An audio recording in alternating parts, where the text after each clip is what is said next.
Já tem uma galera que não veio, tem uma galera que veio e que não está no templo, aí o negócio ficou bom mesmo. Eu quero compartilhar uma palavra que eu já tenho um tempo que eu pelo menos não me lembro. Eu acho que a última vez que eu falei num culto aqui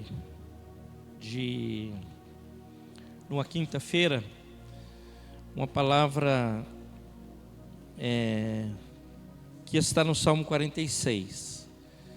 O Salmo 46, ele não é de Davi, ele é o Salmo dos filhos de Corá ou de Coré, aí depende de como você queira ler, e é uma grande bênção para as nossas vidas quando nós olhamos para esse Deus que está no Salmo 46 e que é uma grande bênção para as nossas vidas. A pergunta é: o que é nós conhecermos o Salmo 46, e talvez nós já lemos tantas vezes que alguns versículos, se você não conhece todo ele, você possa conhecer parte dele, até possa dizer, sem precisar ler, o tanto e o quanto, graças a Deus, nós conhecemos o Salmo 46, que é uma grande bênção para as nossas vidas.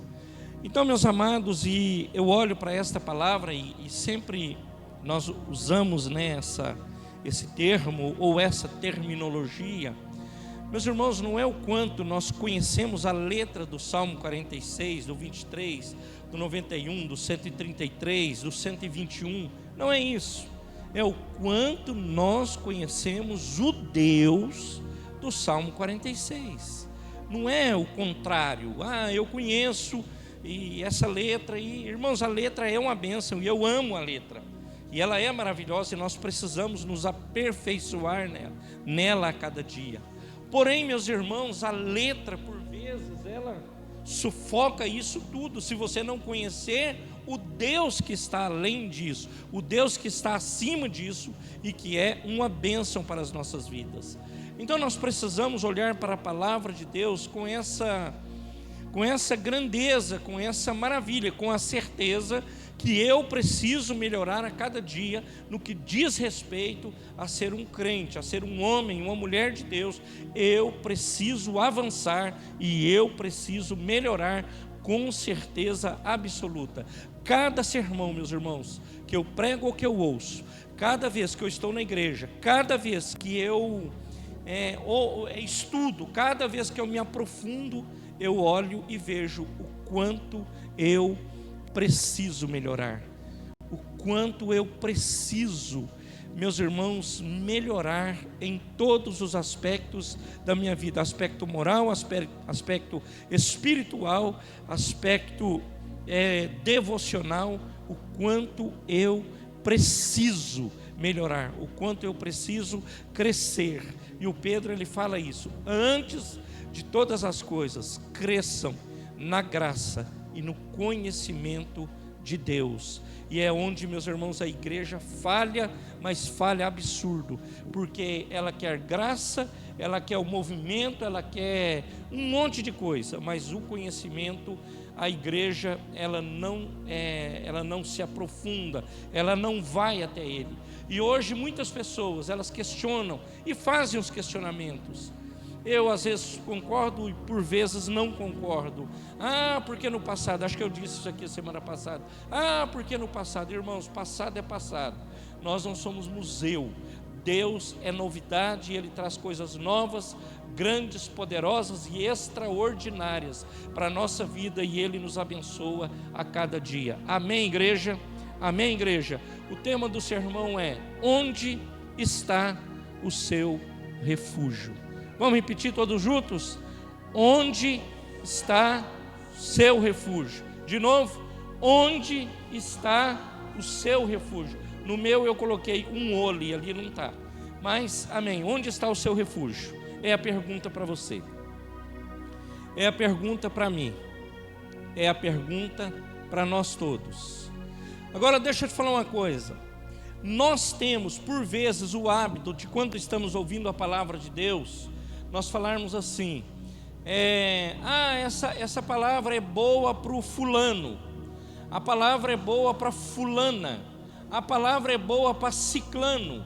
Era bom que ele estivesse aqui, era bom que ele ouvisse isso, era bom isso, era bom aquilo, seria bom, mas somos nós que estamos aqui.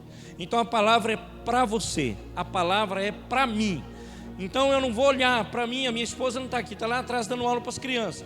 Essa palavra é para minha esposa, infelizmente ou felizmente, ela está ali atrás. Não, amados, é para nós, é para mim, é para você. Então a palavra, ela é para nós, e nós devemos entender desse jeito.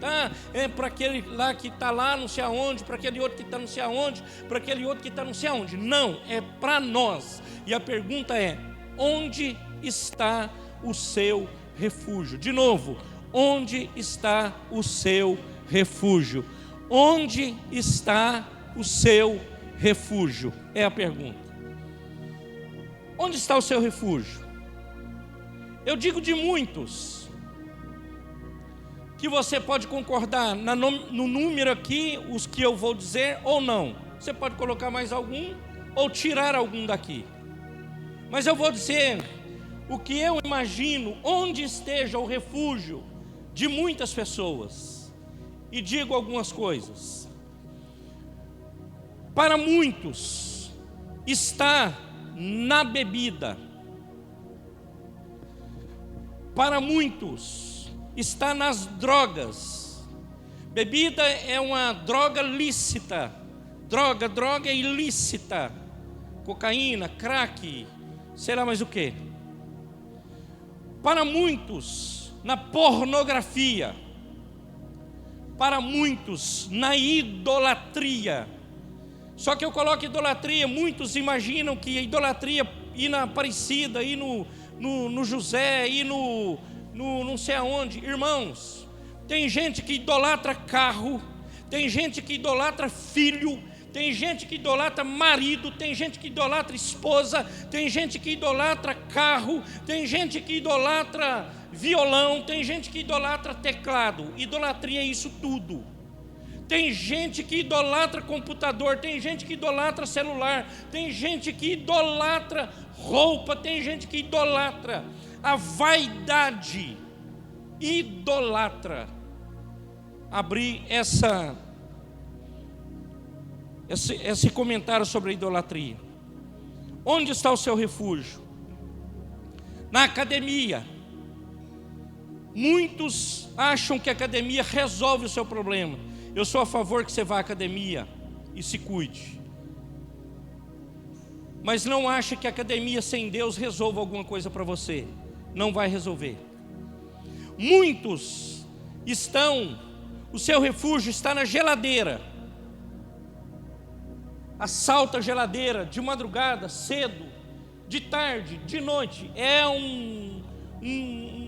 O refúgio é comida, é doce, é chocolatra, é tudo que é coiseira, não consegue ter controle sobre isso. Refúgio, geladeira. Refúgio no shopping. Refúgio nos bens materiais. É o que eu tenho, é o que eu tenho. Não vou fazer mais comentário. Na influência que tem. Você sabe da minha influência? E se refugia atrás disso, porque tem uma certa influência na família, na sociedade, na empresa, nos negócios, no banco. Tem influência. E usa essa influência como refúgio para a sua vida.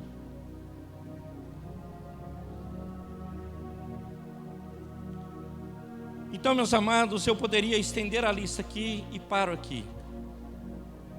Isso aqui é pobre, é rico, é paupérrimo, é da classe média, da classe alta, de A a Z.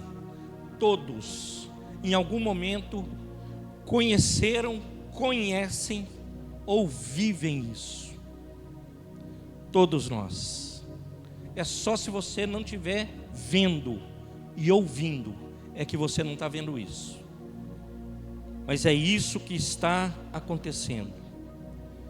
O refúgio, ele muda de Deus para as coisas. E a pessoa se refugia em coisas e se esquece de Deus. Muitos se esquecem de Deus. Esquecem. E o pior, com isso, se esquecendo, ele se afasta de Deus.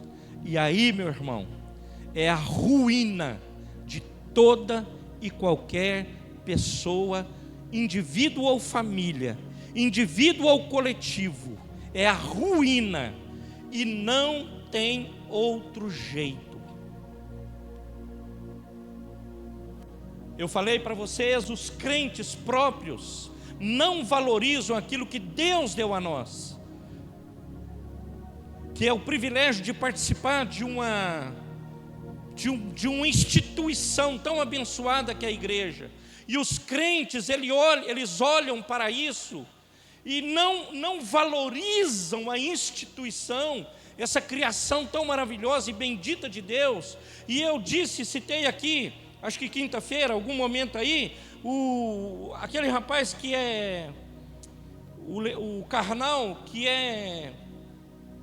não crê em Deus, não crê no Senhor, e ele dizendo da importância da igreja na sociedade, e as pessoas simplesmente olham para a igreja como um negócio, meus irmãos, que até fica meio distante, longe, não querendo se aprofundar naquilo que é essa instituição tão bendita e tão poderosa, e que nós já entendemos. Eu entendi isso há 30 anos atrás, que, meus irmãos, não dá para me ter uma vida rasa, uma vida medíocre. Eu preciso ter uma vida de profundidade com o Senhor. E como eu vou ter uma vida de profundidade se o meu refúgio está em tudo isso aqui, mais algumas coisas que nós poderíamos colocar na lista aqui, e não me refugio em Deus, e não vou me refugiar nele. Eu me refugio em qualquer coisa, menos em Deus. Eu ouço a palavra de um pastor coaching, mas eu não ouço a palavra do meu pastor. Eu ouço a palavra de um pastor bacana da internet,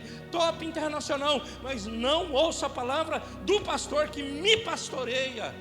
E eu me incluo em tudo isso. Irmãos, isso é preocupante, um alerta para a igreja no mundo e a igreja local, inclusive porque nós precisamos nos refugiar no Senhor e olhar para Ele, saber que Ele é o que tem cuidado de nós. Amém, igreja?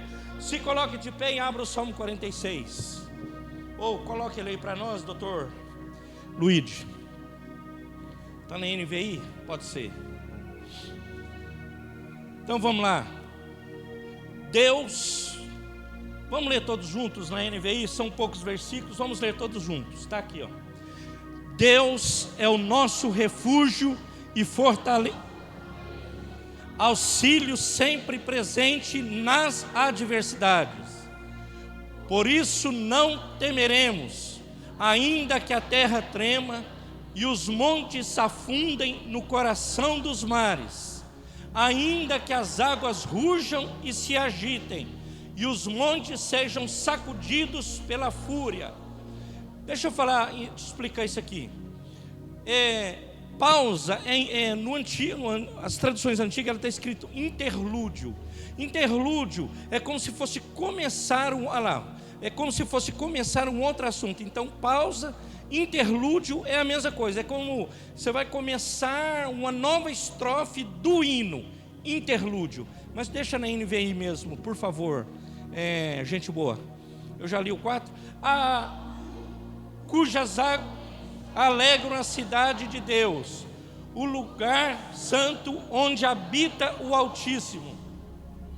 Se está no meio dela, não será abalada. Deus vem em seu auxílio, desde o romper da manhã. Nações se agitam, reinos se abalam, Ele ergue a sua voz.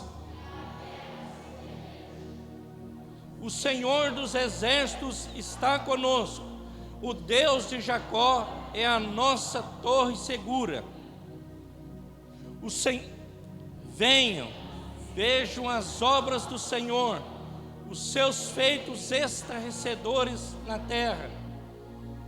Ele dá fim às guerras até os confins da terra, quebra o arco e despedaça a lança, destrói os escudos com fogo.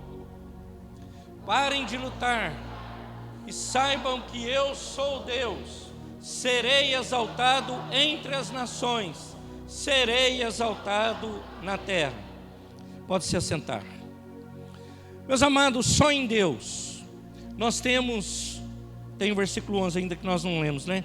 Só em Deus temos condições de enfrentar as incertezas e as lutas da vida. Vou repetir: só em Deus você e eu temos condições de enfrentar as incertezas da vida. Deixa eu te falar aqui, ninguém sabe do dia de amanhã. Ninguém. Jesus fala no Sermão do Monte: basta cada dia o seu mal. O amanhã, ele pertence não é a você. Ah, pastor, mas é que você não me conhece. Não? Talvez não mesmo. Quinta-feira oramos aqui. Uma moça chamada Rosângela. Oramos. Morava lá no condomínio do Pedro. Saiu de casa de madrugada. Nós oramos aqui, Deus tenha misericórdia dela, que o jeito que ela saiu nós ficamos preocupados. Não é conhecida, é uma professora, trabalhou em Montemor, Elias Fausto. Eu acho que é Rosângela, uma coisa assim, uma moça. Morava ali no condomínio do Pedro da Eliette, que hoje não estão aqui, estão em Atibaia. Estavam, pelo menos. E foram achar ela na sexta-feira, no Parque Ecológico. Ela, possivelmente, é o que todos imaginam, ela suicidou. É o que aconteceu. Uma moça de pouca idade, sem muitas coisas assim. A única coisa que diziam era que ela estava com depressão. E ela aconteceu dessa forma.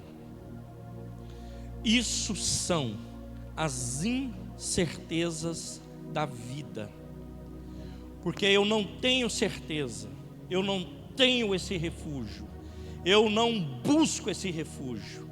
E eu volto na frase que eu iniciei aqui: e muitos se esquecem de Deus. E longe de mim dizer que esse é o caso dela, longe de mim dizer que esse é o caso de outros aqui de Indaiatuba, que toda hora, muitas vezes nós ouvimos isso falar aqui. Longe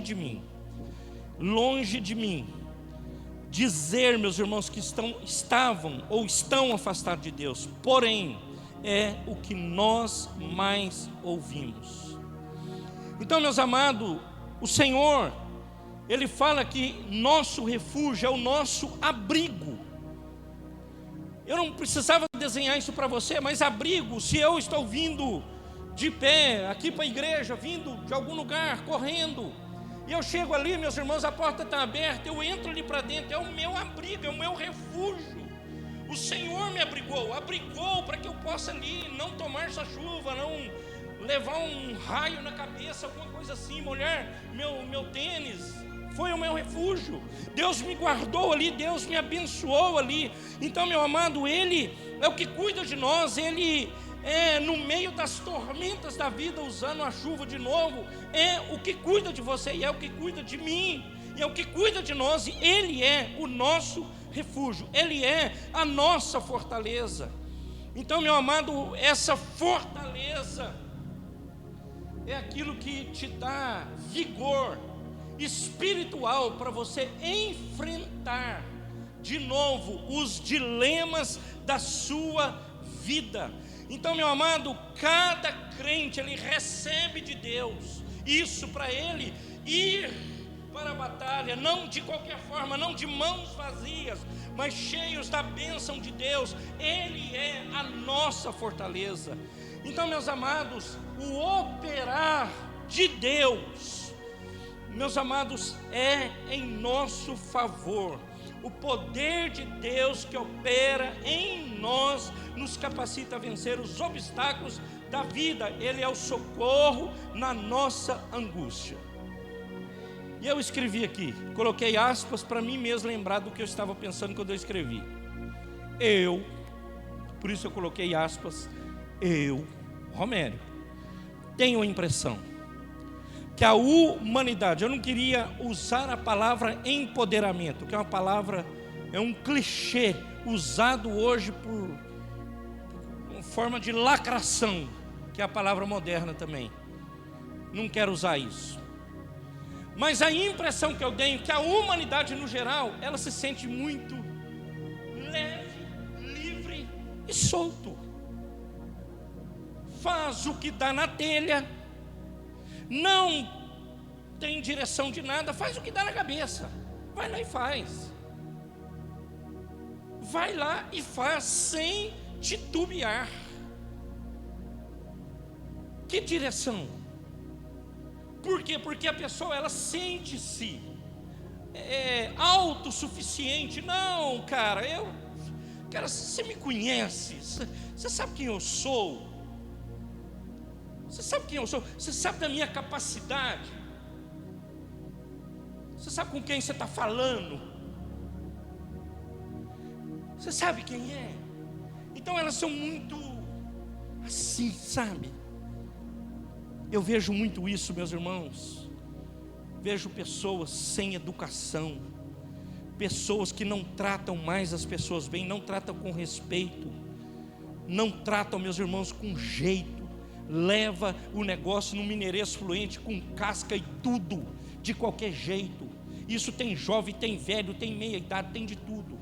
Caíram nesse engano, que para mim é um engano, de achar que isso aí vai resolver o problema da sua vida, e não vai resolver. Então pai e mãe não dá educação para filho. Filho chega na escola, as professoras passam cortado, professoras estão aí em cadeiras de psicólogos, psiquiatras, de tudo que é coisa, porque não aguentam. As crianças de 5 anos já está falando absurdo. Sentem-se muito empoderadas, não gastam tempo com o filho, não gastam tempo para educar, não gastam tempo para orar, não gastam tempo para ler um texto bíblico, não gastam, e vai levando. Vivemos esse tempo onde as pessoas se sentem muito poderosas.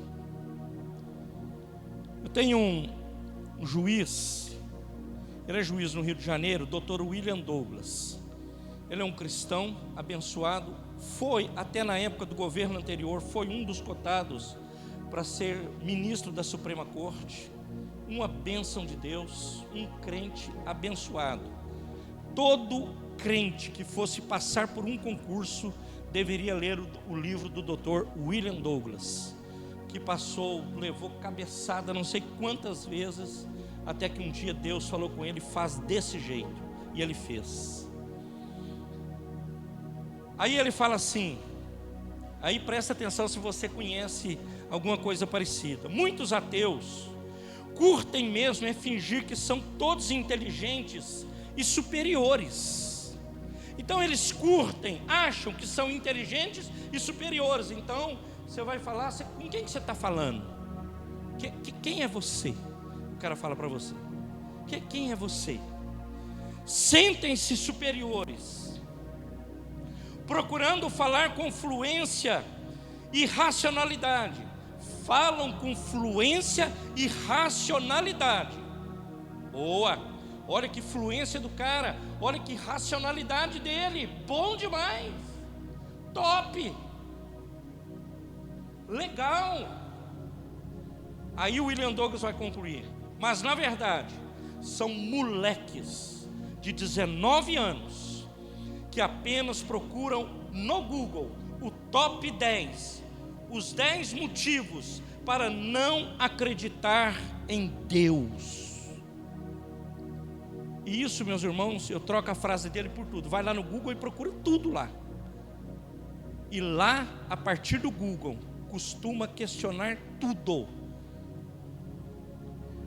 eu vou lá, procuro os top 10 frases, e aí ele se julga ser o mestre da conversa, e ele fala e se comporta como um moleque de 19 anos, que vai para o Google e quer falar com racionalidade, com autoridade sobre um assunto que ele está pesquisando na IA.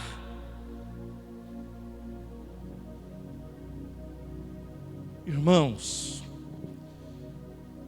nós precisamos tomar posição. E sabe o que é pior? E muitos ainda fica reverberando essas coisas por dias, meses, anos. Reverbera coisa sem nexo, reverbera coisa que não edifica, reverbera coisa que não vai nos ajudar em nada. Passa para frente, compartilha, dá like, dá audiência, dá compartilhamento, dá engajamento, tudo para nada. Mas eles acham que está tudo certo, que está ok, que está legal. Essa frase do Dr. William Douglas, ela eu penso ser muito pertinente. Eu só usei ela porque nós vemos isso. Moleques, desculpa a expressão, travestidos de homens que não tomou posição. Nós devemos ter posição de homem e de mulher de Deus. Eu lembro de um menino que nós recebemos em casa, ele foi da igreja de Itu, filho do presbítero Gilmar, a mulher dele chamava Zezé, o Tiago, menino branquinho, um pouquinho maior que o Luigi, branquinho, ele era presbítero lá. Eu não sei que fim deu esse povo, eles não estão mais lá na nossa igreja. Ele foi fazer um teste na escola de cadetes aqui em Campinas. Aí eles pediram para a gente acolher lá, nós acolhemos. Ele ficou um final de semana para fazer o concurso para algum oficial do exército que ele gostaria de estudar na escola do exército lá em Agulhas Negras, coisa assim. Aí ele foi para casa. E esse Tiago chegou, sumiu, não viu o Tiago. Um jovem ainda, naquela época, uns 17, 18 anos.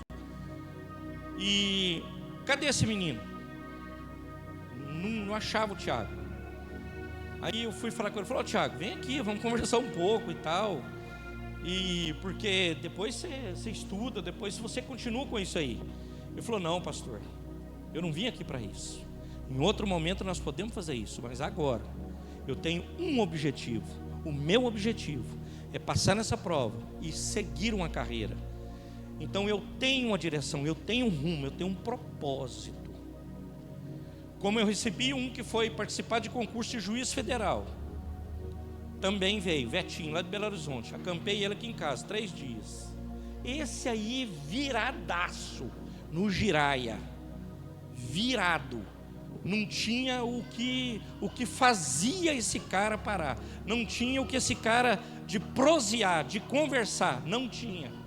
Mas eu falava com ele e ele foi para o concurso, não passou no concurso. Aí você fala: desistiu? Não, continuou. Enquanto ele não conseguiu o objetivo dele de ser juiz, ele não parou, e ele é juiz em Belo Horizonte. Agora, nós crentes, irmãos, dá um traque. Eu vou falar de novo, já usei isso aqui umas 3 vezes agora. Um traque. Não vai na igreja, não ora, não busca, não aprofunda. Um traque, não é uma bomba. Traquezinho. Sabe o que é traque? Aquelas bombinhas de junho, julho, aquilo lá, traque. Para tudo. E aí eu olho para Deus e falo: Deus, por que não está acontecendo isso? Eu não estou vendo essa igreja crescer. Por que eu não estou vendo isso? Por que eu não estou vendo aquilo? Por que eu não estou vendo? Irmão, deixa eu fazer uma pergunta. Olha, desde a igreja que nasce em Atos, olha para Pedro, olha para todos, olha para a grande comissão. Lá, meus irmãos, tinha oração, adoração e comprometimento com Jesus e com a obra. Não era, meus irmãos, eu era um espectador. Vem aqui o pastor, o chefe da pirâmide, vem cá, fala um monte de coisa, vai embora e está tudo certo. Querido, mova você, mova eu, mova nós, porque depende do povo. Jesus, ele falou, vá e faça discípulos. Ele não disse, vá e fique em casa, vá e corra o dedo no celular, vá e fica no Netflix, vá e fica no Silvio Santos, que não existe mais, vá e fique lá assim. Não, ele não disse isso. Vá e faça discípulos. Não é vá para o churrasco, vá para isso, vá para aquilo. Vá e faça discípulos. Onde está o seu refúgio? Se você e eu não refugiarmos em Deus, nós não veremos isso acontecer em nossa vida. Amém, igreja? Versículo 4, ele vai dizer assim: há um rio cujos canais alegram a cidade de Deus, o santo lugar onde habita o Altíssimo. O rio de Deus é o fluxo contínuo da graça e da bênção de Deus. É isso que ele faz. Então, meu amado, o salvo, o filho, o homem de Deus, ele recebe isso. Ele flui do trono de Deus e ele vivifica os santos. Então, meu amado, a grande bênção disso é que esse rio, ele traz vida. Hoje, meus irmãos, Brasil afora, nós somos, nos números do mundo, dos piores países no tratamento de esgoto do mundo. Somos nós. Não tratamos quase nada. Falam que trata, Campinas mesmo, nos papéis dizem, lá é tratado 100%. Eu acho que se for tratado 20 é muito. Eu acho, Campinas. Não tratam, desviam todo o dinheiro, desviam o recurso tudo, não faz o que precisa ser feito e por aí fica. Infelizmente assim é o país que nós vivemos. E a água parada, você sabe, o que acontece com a água parada?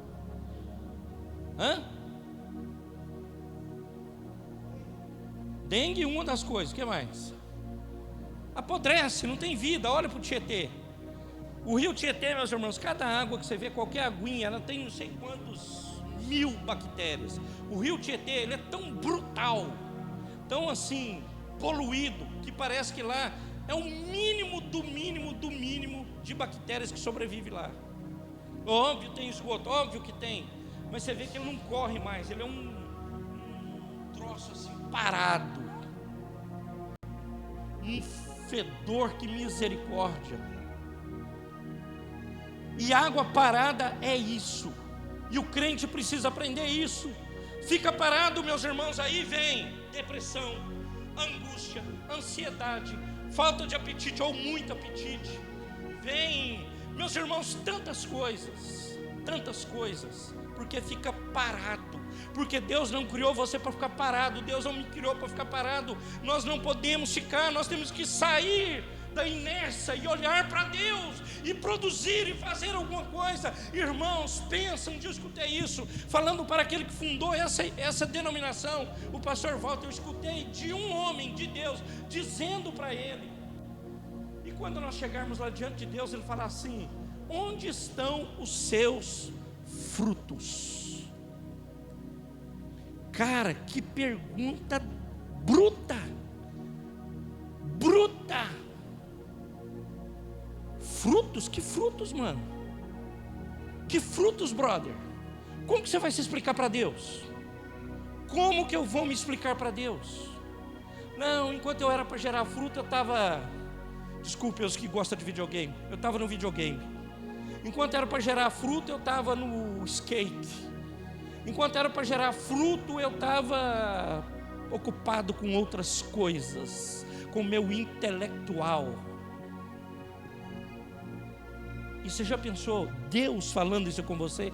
Onde estão os seus frutos?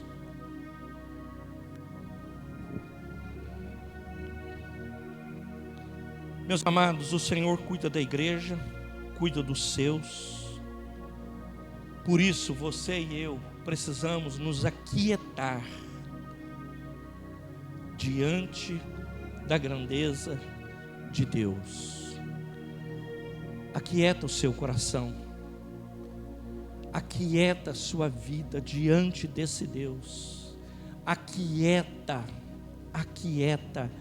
O Salmo está dizendo: aquietai-vos, aquietai-vos, aquietai-vos.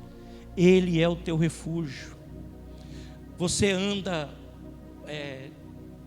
sem direção, sem rumo, sem direção, olhe para Jesus, olhe para o Senhor, olhe para o autor e o consumador da nossa fé, olhe para Ele.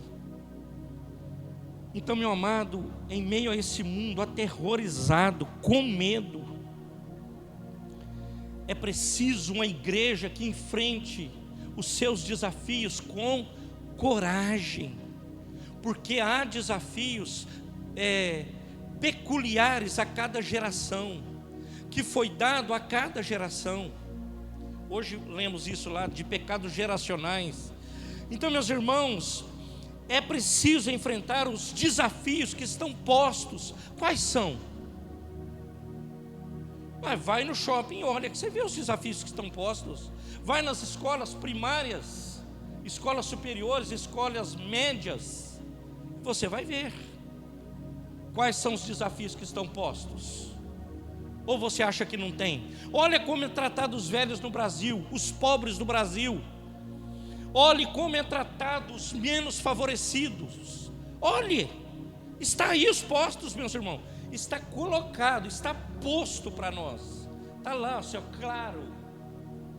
Não há dúvida para você, não há dúvida para mim. Olha como é tratado o empregado no Brasil. Olha como uma boa parte, não todos, não posso generalizar, os funcionários públicos, principalmente, não só eles, tratam os outros. Minha esposa foi funcionária pública até aposentada, Sandra também. Então não posso generalizar, não são todos.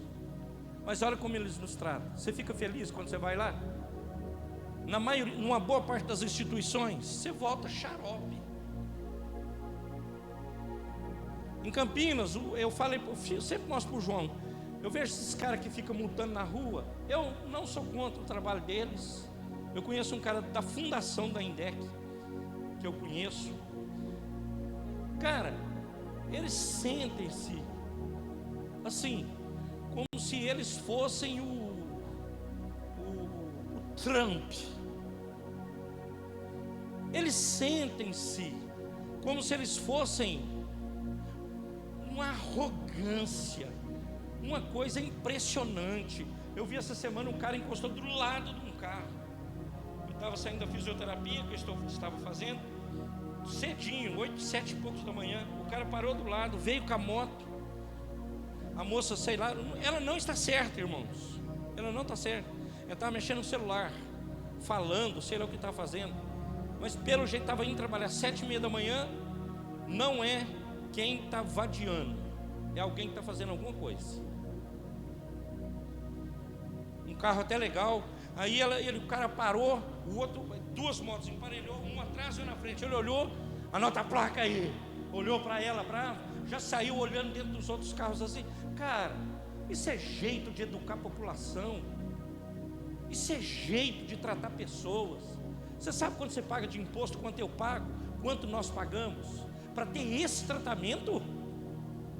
E nós estamos aqui, ó. Queridos, está posto para nós os desafios da igreja, na família, nas empresas, em todo lugar, toda instituição está colocado. E o que nós, por vezes, fazemos? Não, vou ficar caladinho aqui que eu ganho mais com isso.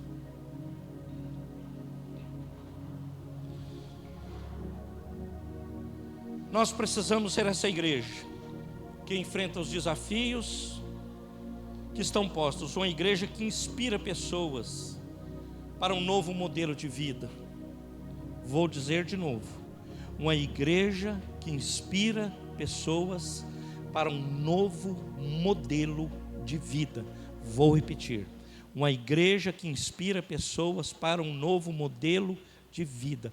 Eu vou te perguntar, quem você tem inspirado e o que você tem inspirado? A moda, meus irmãos, geral, é assim. Hoje, e eu me incluo, eu sou igreja, tá? Primeiro, eu sou igreja, lidero uma igreja, sou pastor de uma igreja. Então, olhe para mim. Hoje, os caras não estão nem preocupados com evangelizar. Não estão nem preocupados de convidar o vizinho, de convidar o parente, de convidar o amigo, de orar por ele. Orar! Você não quer convidar? Ora! Deus converte esse coração bruto. Ora! Converte. Não, eles vão lá e falam assim: ô, vem aqui, cara. Vem aqui que eu vou te dar um negócio, um carguinho. Vem aqui que eu vou te dar um negocinho. Você vai se sentir melhor. Vem aqui. Larga aí, cara. Larga. Um amigo meu me contou esses dias, um membro da igreja dele saiu, foi a São Paulo, visitou uma igreja, poderia dar nome, visitou uma igreja, falou, foi lá para a liderança da igreja, falou assim: tem um lugar legal de abrir uma igreja em tal cidade, vamos lá. Foi lá, a igreja está aqui, amigo meu, o cara abriu, acho que era no mesmo quarteirão, trouxe um pessoal de São Paulo para abrir uma igreja naquele quarteirão. É cabível isso, irmãos? É possível isso? E a gente vai tocando. Irmãos, está posto. Quem nós temos influenciado? A igreja precisa ser uma igreja influenciadora para um novo modelo de vida. Deus nos chamou, nos escolheu para este momento da história. Eu creio. Posso ouvir um amém? Espera aí, vou repetir. Agora é voluntário. Deus nos chamou para este momento da história. Irmãos, se Deus, que é conhecedor da nossa vida, que o Salmo 139 fala que Ele teceu cada célula do nosso corpo no ventre da nossa mãe, Ele sabe o dia que você vai nascer e sabe o dia que você vai morrer. Ele sabe que geração você iria viver, com que geração você conviveria, quem seriam seus vizinhos, seus amigos, seus parentes, como estaria o mundo, como estaria a faculdade, como estaria a escola primária e superior, como estaria o departamento público, sabia tudo. E ele falou assim: você vai nascer neste dia, e a geração que estará no seu tempo é esta. Aí você fala assim: 30 anos atrás, eu prefiro morrer para não ver nada que vai acontecer ali na frente. Brother, nós precisamos olhar para aquilo que Deus está falando em relação às nossas vidas. Mas era tão bom, porque lá eu brincava de esconde-esconde, eu subi no pé de manga, eu ia no pé de jabuticaba. Irmãos, tudo isso é top demais, eu também gosto, mas já foi. O tempo de Indaiatuba de terra, que Augusto lembra, já foi. É outro mundo, outra época, e nós precisamos ser cônscios disso, conscientes disso, e falar para Deus: Deus, eis-me aqui, como eu posso ser usado, como eu posso ser usada, eu estou aqui. Tem pessoas morrendo do meu lado, tem pessoas do meu lado, e eu estou preocupado, meus irmãos, desculpe a brincadeira, com a morte da bezerra. Preocupe-se com as almas, olhe para as almas, olha para os teus parentes, que se não converterem vão para o lugar onde o fogo queima e arde, sem parar, 24 horas, olhe para eles, ore por eles, busque a Deus por eles, chore no altar de Deus, entre o alpendre e o altar por eles, ore incessantemente, ore, busque a salvação para a cidade de Indaiatuba, busque a salvação para este bairro, busque a salvação para esta comunidade, busque para que eles sejam encontrados por Cristo nessa cidade, em nome de Jesus, para a glória de Deus. Saiamos da inércia, saiamos dela, nós precisamos sair, você e eu precisamos sair. Eu não sei como falar, muitos falaram isso na Bíblia, mas a palavra fala, eu fico com a mais atual, fala assim: o Espírito Santo, se você tem, e tem desde o batismo, ele te ensina a falar. Agora, se você tem uma vida que não se refugia em Deus, que não olha para Deus, que não tem comunhão com Deus, você fica acanhado, com medo, fica assim, eu não posso convidar, porque eu não sei o que ela vai pensar, o que ele vai pensar, ele vai descobrir que eu sou crente, e agora? Irmão, o que você prefere? Ele descubra que você é crente ou que ele vai para o inferno? Que ele descubra que você é crente ou que ele não seja salvo? O que você prefere? Irmãos, isso tem que ser colocado na nossa cachola. Ah não, eu vou constranger a madame. Irmãos, óbvio que nós temos que tratar com amor, óbvio que nós temos que tratar com jeito, óbvio que nós temos que orar, óbvio, é óbvio, mas nós precisamos tomar posição diante de Deus.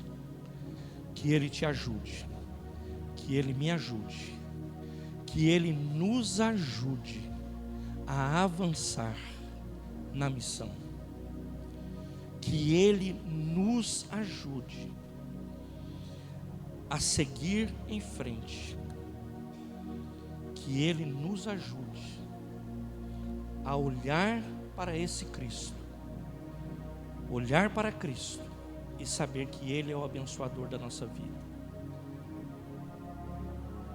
Hoje nós estamos aprendendo o Êxodo.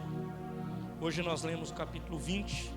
No quarto mandamento ele fala do dia do Senhor, que é o dia quando ele fala de sábado. Sábado é sempre descanso espiritual. Onde é o descanso espiritual? Em Jesus. Então ele é o nosso descanso espiritual. O Êxodo, ele tem essa preocupação de dizer que um dia da sua vida ele seja para o Senhor. Os mais radicais, eles vão dizer o seguinte: nesse dia, você não é absolutamente nada, não é isso. É porque nós temos que comer, nós temos que andar, muitos trabalham. Alguém falou isso aí hoje na escola bíblica, muitos. Mas meus irmãos, não é dia de você ir para não sei o que, para não sei o que, para não sei, eu não vou dar nome, para não sei o que, para não sei o que. Chega na hora do culto, o cara está acabado, com sono, ele está cansado, ele está com fome, está com sono, está indisposto, ele está irritado, porque o pastor grita, porque o louvor, a bateria é alta, porque o louvor, ele está irritado, ele está louco para acabar o negócio para ir embora. Por quê? Porque o dia que era para o Senhor fez de tudo. Irmãos, não sou eu. Êxodo 20, versículo 8, parece, do 8 até o 10, quarto mandamento. Esse dia é do Senhor. No meu tempo, meus irmãos de conversão, rapaz, podia chover canivete. O que é? Igreja. Mas eu louvo a Deus por isso, que eu sei que nem todos também são obrigados a ser igual eu. Não é. Mas o dia é do Senhor. Aí você arruma tudo. A minha mãe falava assim: arruma tudo que é em daca. Tudo. E aí vai, e faz. Aí chega na hora do culto. Pastor, hoje eu estou moído. Tá mesmo. E eu concordo com você. Agora, lá no Velho Testamento, ele fala assim: esse dia, ele é do Senhor. Irmãos, sabe o que ele pede para você? Um dia. Ele não pede 5, 10, um dia. Você tem 7, ele te pede 1, tem mais 6 para você fazer tudo. Aí sim, vai correr, fazer maratona, vai subir montanha, vai fazer o que você quiser. Faça, eu não sou contra você fazer, eu sou a favor. Que Deus nos ajude, irmãos. É desafiador para nós. Eu disse a vocês, nesse tempo que vivemos, está posto para nós. Agora, adianta eu falar isso aqui? Vou falar de novo. Você sai lá para fora e fala assim: Deus, obrigado aí pela palavra, mas eu vou continuar assim mesmo. E amanhã a mesma rotina, as mesmas coisas. Não toma posição. Irmãos, eu procuro melhorar todo dia, nem que seja 1 milímetro. Eu procuro melhorar. Eu procuro melhorar na minha vida profissional, minha vida matrimonial, minha vida pastoral. Eu erro demais. Mas eu procuro melhorar cada dia da minha vida. Você é bom? Rapaz, pensa num cara que não é bom. Sou eu, que precisa melhorar demais. Sou Joe, esse que vos fala. Precisa melhorar demais. Você lembra daquele exemplo quando nós chegamos na igreja? O cara vai lá, fica 3 horas gritando Palmeiras, Corinthians, São Paulo, Flamengo, 4 horas. Tem nego que sai de Campinas, vai lá, aí chega no culto, o pastor fala meia hora, o cara já ruim. Lá ele vai, aqui tem um bando de não sei o que, grita, xinga, dá paulada, pedrada, dá porretada, escuta tudo que é ladainha. Aí vem para a igreja um filtro extra, mega, blaster, power. Isso aí eu não posso ouvir.